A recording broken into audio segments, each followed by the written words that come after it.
Welcome back, everyone. I've got something a little bit different today with a Japanese beer review. I'm checking out the Sapporo Breweries seasonal release, the Winter's Tale 2024. This is a beer they've been releasing every winter since 1988, and it's essentially just a beefier take on their standard silver can lager. It generally has a richer body, and the hops play a much bigger role in this one compared to the original, which is a far more subtle hop profile, which you can expect from most lagers actually.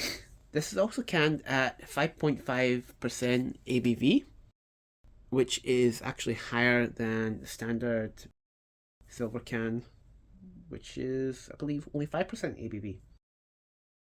So yeah, it's a smidgen stronger, which is nice. So yeah, quick look at it.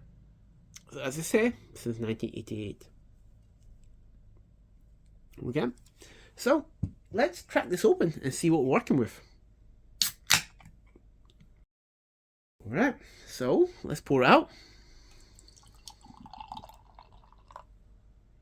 Just a little bit for now. We're just doing a tasting after all. I'm not looking to get drunk.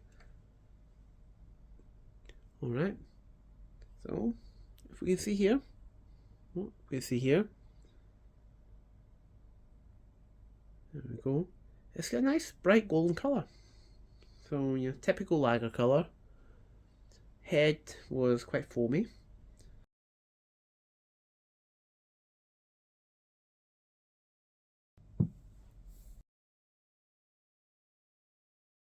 Let's nose this, shall we? Alright, aroma wise, let's get a classic lager aroma. There's a noticeable sweetness that's coming from malt, and it's a little bit grassy. Somewhat vegetal. Now, this is actually, like most beers from Sapporo, it's actually a rice lager, so rice is the main component they use when making it.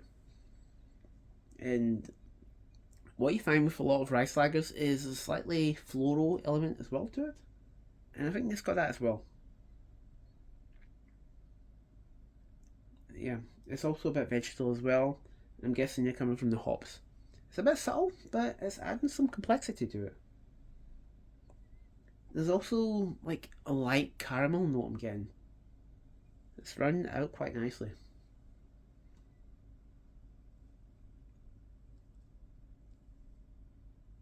I'm not an expert at beer, so this is going to be much harder for me than like getting the nose out of a spirit. That's for sure. Not that I'm expert at spirits either, but I've got more experience with them. So, I think it's probably now time to taste this.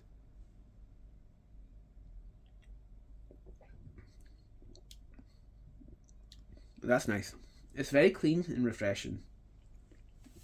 The one thing that stands out though is there's almost like a flavour of shortbread cookies I'm getting. Also some puffed rice as well. Sweet. It's quite sweet.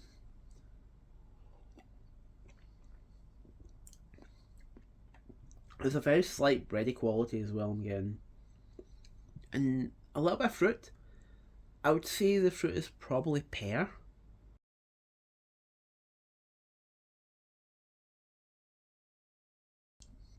Yeah, I'd say pear. That's the one that I can probably place it closest to. It's not quite appley. That's adding a little bit of dimension to it as well.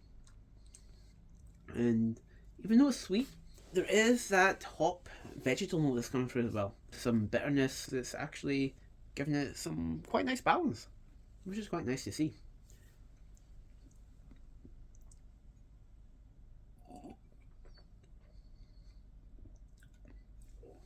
It's a lager, so there's not a whole lot there to pick apart.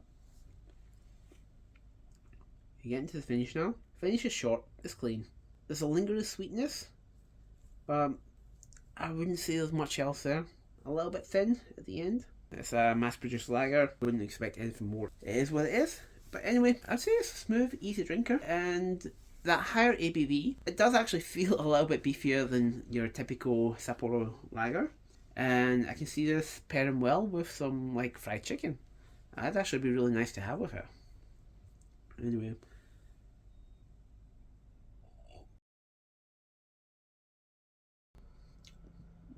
The carbonation is quite good. It's quite nicely carbonated. And overall, I'd say that this is a solid step up from their typical lager. It's got a fuller body. There's a lot more of a complexity coming from the hops, which are a bigger part of this for sure. If you're a fan of lagers that have a bit more depth, this is quite a nice seasonal treat that's worth checking out if you can find it. If you can see it in store. If you can't find the 2024 one, I'm sure the 2025 one will be around next winter. And I don't think there's much of a variation between the flavour profiles of each year. I've tried the 2023 last year, and I've tried the 2022 the year before, and they're round about the same. I don't think there's much of a difference in their profiles. Anyway, that's all for today. Thanks for watching. Sanche.